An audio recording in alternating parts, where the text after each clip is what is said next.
첫 번째 줄 밑줄 치고 시작할까요? 식물은 끊어.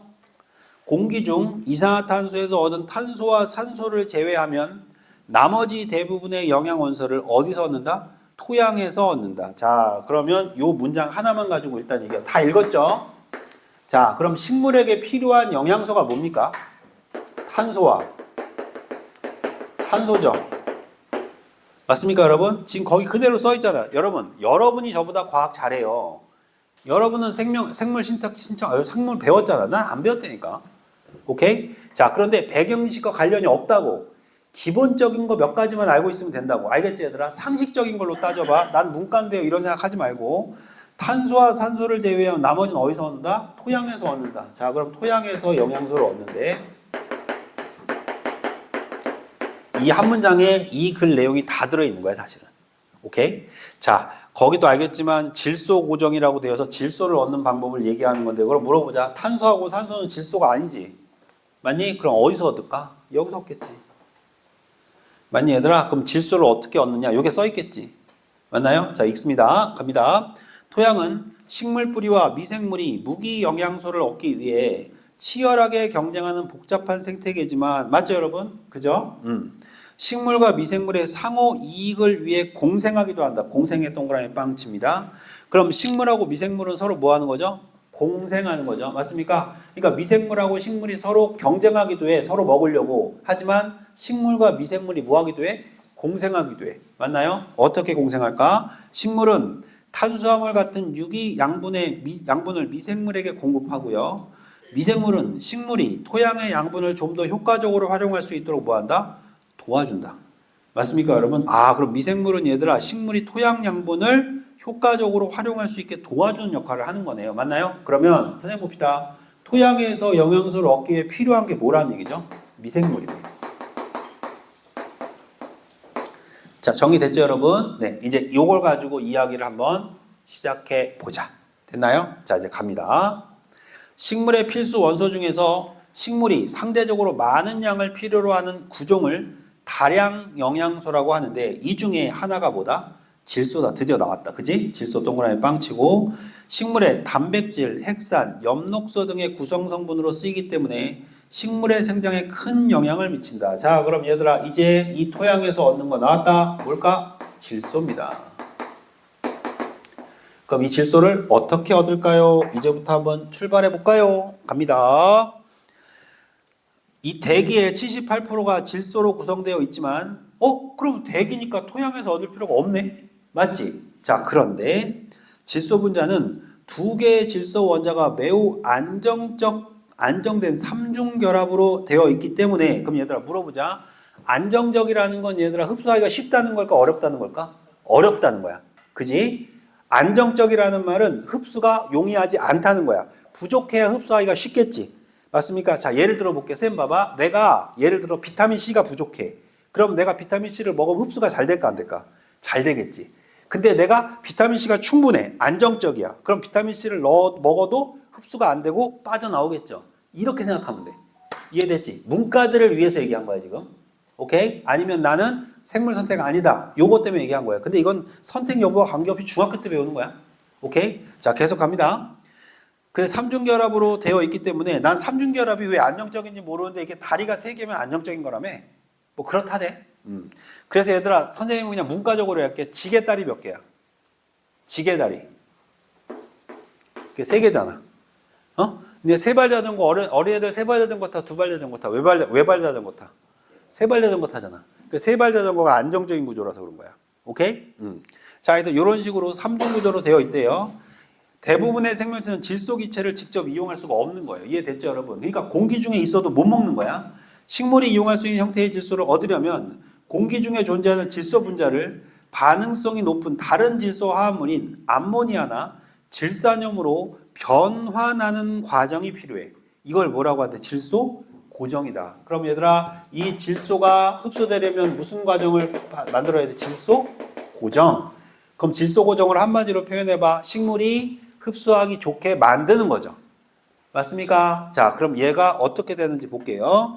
자연 상태에서 질소 고정은 주로 생물학적 질소 고정에 의해 이루어지는데 이는 질소 고정 세균이 가진 질소 고정 효소의 촉매 작용으로 의해 질소가 환원되는 암모니아가 생성되는 거래. 그러면 질소 고정 세균이 가진 고정 효소가 뭐를 하는 거지? 촉매 작용을 하는 거지. 그 촉매 작용으로 때문에 뭐가 되는 거지? 암모니아가 되는 거지. 맞습니까, 여러분? 자, 요거를 일단 이렇게 화살표 표시 한번 해봐. 이렇게. 과학 지문에서는 과정 지문이 나올 수 있어. 선후 관계를 묻는 걸 정말 많이 해. 그러니까 이거는 얘들아 연습 삼아 화살표로 표시해봐. 내가 한번 해볼게. 한번 들어봐봐. 질소 고정 세균이 그 다음 화살표. 질소 고정 효소의 촉모작용에 의해다 화살표. 질소가 환원되어 암모니아 생성. 이렇게 화살표를 해놓으라고. 이해됩니까, 여러분? 그러면 순서가 잡히지. 이렇게 순서가 잡히면 나중에 선택지를 볼 때 이 순서를 뭐 할까? 선후 관계를 바꿉니다. 바꿔버리거든. 그러니까 요 화살표를 그럼 얘들아 이 문장은 착한 문장이야, 나쁜 문장이야? 착한 문장이지. 왜? 순서대로 써졌으니까. 그럼 너희들 틀리게 하고 싶으면 어떻게 할까? 거꾸로 써놓지. 화살표가 이렇게 가게 만든단 말이야. 내 말 이해돼? 그렇고 난 다음에 순서대로 쓰겠지. 내 말 이해됩니까, 여러분? 요런 식으로. 예를 들어 이렇게 되는 거야. 봐봐. 질소가 환원되어 암모니아가 생성되는 것은 고정효소의 촉매작용 때문이다. 이렇게 쓴다고. 내 말 이해됩니까, 여러분? 그럼 고정효소의 촉매작용 때문이다니까 고정효소 촉매작용이 먼저지. 화살표가 어떻게 가야 돼? 거꾸로 가야지. 맞나요? 요렇게 문장을 써놓고 여러분 선택지를 흔들어 버린다. 내 말 이해됐죠, 여러분? 그러니까 요런 순서들은 화살표로 표시해 놓는 게 유리해. 이해됐지? 이런 거 잘 안 되는 친구들은. 자, 그 다음.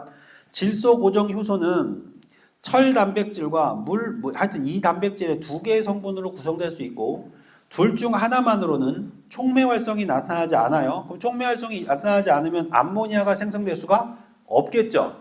맞습니까? 자, 계속 갑니다. 철 단백질 ATP를 분해하여 철 단백질이 ATP를 분해하는데 ATP가 뭐냐면 에너지가 생물체의 생명활동에 사용되는 거래. 에너지 같은 건가 봐. 에너지를 만드는 건가 봐. 이 ATP를 분해하여 얻은 에너지를 이용해서 몰디브된 철단백질의 전자를 공급하고 몰디브된 철단백질을 공급받은 전자로 질소 기체를 환원시켜 뭘 만든다? 암모니아를 만든다. 자, 그럼 위에 있는 문장을 다시 한번 구체적으로 설명한 것 같아요. 맞습니까? 오케이? 순서를 잡으라는 거야. 그러면 철 단백질과 몰디브된 철 단백질은 모두 산소 분자에 의해 빠르게 비활성화되는데 철 단백질이 산소에 의해 활성이 반으로 줄어드는 데 걸리는 시간인 반감기는 30에서 45초고 몰디브된 철 단백질의 경우는 10분이다. 이러한 비활성화는 되돌릴 수 없기 때문에 질소 고정은 산소가 없는 환경에서 이루어져야 된대. 그럼 질소 고정이 되려면 뭐가 없어야 돼? 산소가 없어야 돼. 자, 근데 물어보자. 공기 중에는 뭐가 많아? 산소가 너무 많은 거야. 이해됩니까, 여러분? 그러면 안 될 거 아니야. 자, 이래서 그런데 질소 고정에는 많은 양의 에너지가 필요하고 이 에너지는 산소 분자가 존재할 때 효율적으로 작동하는 세포 과정을 통해 생성된다. 생물체는 질소 고정에서 산소와 관련된 딜레마를 해결하기 위해, 그지? 산소가 있어야 되지만 너무 많아도 안 되는 거지. 맞니, 얘들아? 없으면 안 되는데 있어도 안 되는 거잖아. 맞니, 얘들아? 이런 딜레마를 해결하려고 전략을 개발한 거야. 누가? 생물체가. 맞니? 그래서 얘네들이 식물이 어떻게 만들었냐면 질소 고정 세균의 하나인 뿌리옥 세균과 콩과 식물의 공생이 대표적이다. 밑줄 쫙 돌려. 그럼 뿌리옥 세균을 첫 번째 문단으로 올라가서 다른 말로 바꿔봐. 미생물이죠. 이해되셨습니까, 여러분? 그럼 콩과 생물을 다른 말로 바꿔봐. 식물이죠. 맞습니까, 여러분? 이해되셨어요? 요 말이 요렇게 바뀐 겁니다. 여기까지 이해되셨나요, 여러분? 자, 그럼 한마디로 미생물이 무엇을 만드는 데 영향을 미친다? 질소를 만드는 데 영향을 준다. 이 얘기를 하려는 것 같아요. 이해됐나요? 자, 그럼 오른쪽 갑니다. 자, 계속 읽습니다. 질소 고정 세균의 대부분은 토양에서, 토양 나와요, 당연히. 그죠? 토양에서 독립생활하고 일부 많은 생물과 공생관계를 형성하는데 뿌리옥 세균은 한정된 종류의 숙주식물로 하여금 뿌리옥을 형성하게 하여서 공생하는 겁니다. 맞죠, 여러분? 그럼 뿌리옥을 생기게 해야지만 서로 뭐 할 수 있어? 연결돼서 공생할 수 있나 봐요. 맞나요? 오른쪽에 그림 좀 이따 보면 되니까. 뿌리옥 세균은 토양 속에서 단독으로 생존할 때 질소 고정을 하지 않아요. 맞습니까? 그럼 질소 고정을 해야 되잖아요. 근데 단독으로 있을 때는 고정 안 해요. 알죠? 자, 그런데 콩가 식물의 뿌리옥 안에 세포 내에서 박테리아 로이드라는 형태로 존재할 때만 질소 고정을 수행할 수 있어요. 자, 그럼 요거 나오기 좋죠? 맞나요, 여러분? 뭘로만 됐을 때? 박테로이드라는 형태로만 존재할 때 뿌리옥 세균은 ATP를 생산하는 데 필요한 대사연료인 탄수화물과 콩가 식물로부터 공급받고 질소 고정을 수행해서 암모니아를 콩과 식물에게 공급하는 거예요. 지금 질소 고정한다는 얘기를 하는 거예요. 자, 이 순서를 이제 그림 보면서 여러분들은 그림 보세요. 내가 읽어줄 테니까. 그림을 이용하는 방법이야, 얘들아. 잘 들어. 과학기술 지문에 올해는 안 나올 수도 있는데 요게 만약에 문항을 어렵게 내면 지문이나 보기에다 그림을 주는 경우들이 있어. 그림 줄 때 부담스럽지. 근데 얘들아, 그렇게 생각하면 안 돼. 그림은 시각 자료이기 때문에 글자보다 훨씬 더 이해를 돕는 거거든. 그 이해를 돕는 게 무슨 말인지 지금부터 느끼게 해줄게. 너희들은 글자 보지 말고 그림만 봐봐. 내가 글자를 읽어줄게. 봐봐. 콩가 식물은 뿌리옥 세균과 화학적 신호를 주고받으며 뿌리혹을 형성합니다. 자, 지금 그림 보고 계시죠? 뿌리옥 세균 보셨죠? 여러분, 왼쪽 처음부터 보는 겁니다. 콩가 식물의 뿌리가 뿌리옥 세균을 끌어들이기 위한 화학 신호를 내보내면 토양 속 뿌리옥 세균이 이에 반응하여 뿌리 털에 결합합니다. 그림 보고 계시죠? 그림 보고 계시죠? 자, 뿌리옥균의 뿌리 피층의 세포 분열을 촉진시키는 물질을 방출하면 뿌리털의 끝이 굽어지고 세포벽 일부가 분해되어 세포막에 함입되면서 합쳐졌다는 거야. 합쳐지면서 가느다란 관 형태의 구조인 감염사가 형성됩니다. 보고 계시죠? 여기까지가 몇 번째 그림? 첫 번째 그림이었던 거예요. 맞나요? 맞나요? 자, 계속 갑니다. 여러분들은 그림만 보세요. 감염사는 뿌리의 피층을 관통해 안쪽으로 신장하며 커가면서 점점 커가는 거예요. 지금 커가는 거 보이세요? 오케이? 커가면서 이를 통해 식물 뿌리로 들어갑니다. 세균이 식물 뿌리로 들어갑니다. 감염사에 있던 세균은 피층 세포의 세폴지 속으로 들어가서 질소 고정을 수행하는 박테로이드로 발달합니다. 자, 보이십니까? 자, 몇 번째 그림으로 들어갔어요? 두 번째 그림으로 넘어갔죠, 지금. 보이십니까? 자, 계속 갑니다. 발달하고 세균에 감염된 피층과 내초의 생장이 계속되어 하나로 합쳐져 뿌리 혹을 형성합니다. 자, 여러분, 뿌리 혹을 형성합니다. 몇 번째 그림으로 넘어갔나요? 세 번째 그림으로 넘어간 겁니다. 오케이? 자, 계속 갑니다. 뿌리 혹은 식물로부터 양분을 공급받고 질소 화합물을 식물 전체로 보내기 위해 뿌리 중심의 관다발 기둥으로 관다발 조직을 발달시킵니다. 이제 완벽하게 세 번째 달라고 넘어갔죠? 그 다음 성숙한 뿌리 혹은 뿌리 직경보다 몇 배 두껍게 생장하는데 목질화된 바깥층은 기체의 출입을 제한해야 돼요. 쌤 봐. 자, 독해 제대로 했나 봐. 기체의 출입을 뭐 한다고? 제한한다. 왜? 그렇지. 산소 때문에. 여기서 기체가 산소라는 게 떠올라야 돼. 내 말 무슨 말인지 알겠어요, 얘들아? 이렇게 독해하는 거야. 봐. 글은 절대로 끊어질 수가 없는 거야. 앞에 있는 단어들을 계속 연결해주는 훈련을 하는데, 얘들아, 선생님 봐봐. 우리 뇌는 시냅스로 연결되어 있잖아. 봐. 내가 단어를 10개 연결해보는 훈련을 하다가 20개 연결해보고 30개 연결해보고 그 연결의 개수가 많아질수록 지문의 내용을 이해하는 폭이 어떻게 될까? 훨씬 더 상승하겠지. 내 말 이해돼? 첫 번째 문장을 만약에 마지막 문장까지 끌고 갈 수 있다면 이 친구는 글 자체를 몇 문장으로 만드는 거니? 한 문장으로 만들어버리는 거지. 이걸 요약 능력이라고 하는 거야.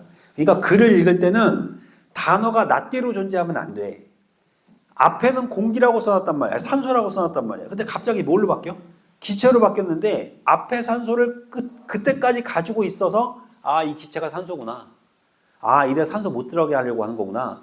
이게 느껴지면 독해를 기가 막히게 한 건데 이거는 얘들아 잘 들어야 돼. 효주야.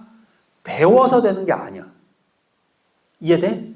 배우는 게 필요하지 않다는 게 아니라 배우는 건 분명히 중요한데 연습을 안 하면 안 돼, 이거는. 맞아, 안 맞아? 아무리 농구 슈팅 연습에 대한 이론을 배워도 내가 직접 가가지고 농구장 가서 농구공 안 던져보면 안 늘잖아. 똑같은 거야. 내 말 이해됐지? 요번 주에 집에 가서 선생님이 나눠준 프린트부터라도 안 한 친구들이 혹시 있다면 매일 2지문, 3지문씩 계속 읽어봐. 그 수능 기출 질문을. 이해돼? 뭐 할 때까지? 문제가 풀릴 때까지. 그리고 저번 주에 지훈이가 선생님 답안지 좀 제발 그 밑에다가 써주지 마세요. 짜증납니다. 이렇게 보내가지고 요번 PDF부터는 답안지 다 뒤로 보냈어. 잘했지? 그러니까 그런 건의사항 있으면 얘기하라고 괜찮으니까. 이해됐지? 그리고 재현이가 저번 주에 얘기해줘서 너무너무 고맙고 감사했던 게 재현이가 풀었다는 얘기잖아. 그지? 답, 그거 잘못된 거 하나 있다. 그러니까 이렇게 너희들이 나한테 반응을 하고 피드백을 주면 너무 감사한 거야. 아, 하고 있구나. 이해돼? 가끔 잘못 느끼도 하는 거야, 이래서. 왜? 실수였어? 미안해. 이렇게, 알겠지? 그렇게 피드백 줘. 자, 그 다음 봐봐. 자, 그래서, 아이고, 어디까지 읽었냐?